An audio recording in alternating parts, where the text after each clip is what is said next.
यापूर्वी आपण एक पत्रकार परिषद घेतली होती, त्याच्यामध्ये आपण एक निवेदन सादर केलं होतं. आता नुकतंच तुम्ही पोलीस स्टेशनलाही एक निवेदन सादर केलंय, काय सांगताय त्याबद्दल? नमस्कार, माझे नाव विद्या नितेश ठाके, राहणार आटपाडी हाकेमाळा येथे माझ्या पतीच्या मालकीची 5.5 एकर जमीन आहे. अनेक वर्ष झालं आम्ही वहिवाट केला. मात्र गेले 1.5 वर्ष आमचा चुलत दीर साहेबराव तुकाराम हाके, सचिन तुकाराम हाके व त्यांच्या परिवारातील काही लोक आम्हाला अश्लील शिवीगाळ करतात. यापूर्वी झालेली मारहाण यामुळे आम्ही भीतीच्या छायेत आहोत. साहेबराव हा अतिशय क्रूर आणि विकृत बुद्धीचा माणूस असून आमच्या जीवितात त्याच्याकडून धोका आहे. आमच्या क्षेत्रामध्ये येण्यास तो मज्जाव अडवणूक करत आहे.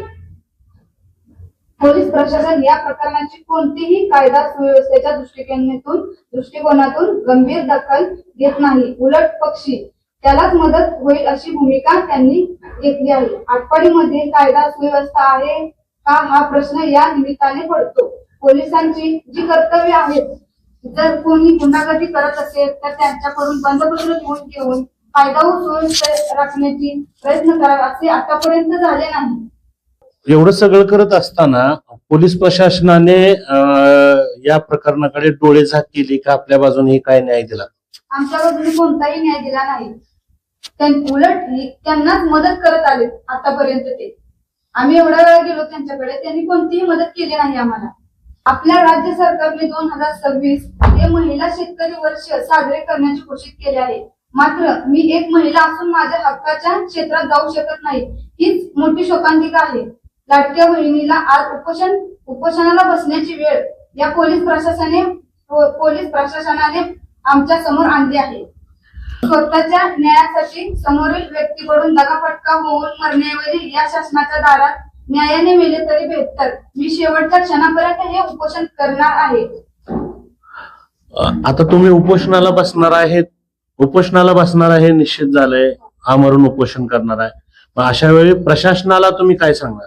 प्रशासनाला एकच विनंती आहे, थोडी जर शिल्लक असेल तर मी उपोषणाला बसण्याची वेळ आणू नका. माझा प्रश्न लवकरात लवकर सोडवला पाहिजे ही मागणी आणि विनंती. 30 मार्चला उपोषणाला आपल्या वहिनी बसणार आहेत. आपण पण त्या जमिनीचे ओनर आहात, काय सांगाल? तर मागे सुद्धा आम्ही पत्रकार परिषद घेतली होती, त्यामध्ये आमचे जे काही मुद्दे आहेत ते मांडले होते. त्याच अनुषंगाने आता आम्हाला कुठलाही न्याय न भेटल्यामुळे स्वतःची मालकीची जमीन असून स्वतःचा सातबारा क्लिअर असून तहसीलदारांनी सुद्धा सगळं सांगितलं की तुमचं काही अडचण नाही, तुम्ही पोलीस प्रशासनाची मदत घ्या. तुमचा कोणता वाद वगैरे काय असा न्यायालयात वगैरे काय आहे का? स्टे आहे का?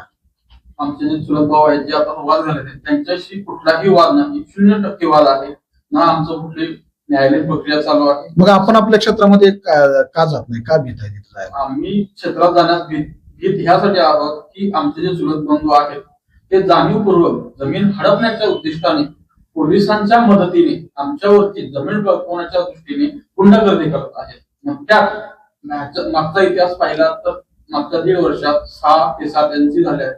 आमच्या आई वडिलांना जीव मारण्याच्या धमक्या दिल्या आहेत, आम्हाला जीव मारण्याच्या धमक्या दिलेल्या आहेत.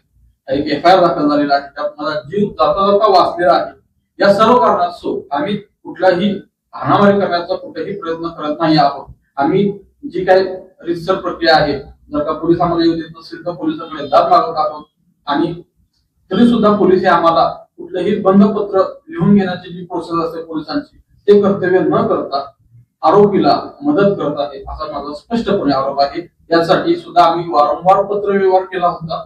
त्यासाठी सुद्धा त्याचा जे काही कागदपत्र असतात पोलिसांनी फॉलो करायला पाहिजे होते बंधपत्राचे, ते फॉलो न केल्यामुळे त्यांचे चुका झाल्या होत्या. हे त्याचं निदर्शन काढून दिल्यानंतर सुद्धा आटपाडी पोलीस स्टेशनने वरिष्ठ कार्यालयाला चुकीची माहिती देऊन पोलीस प्रशासनाची दिशाभूल केली आहे.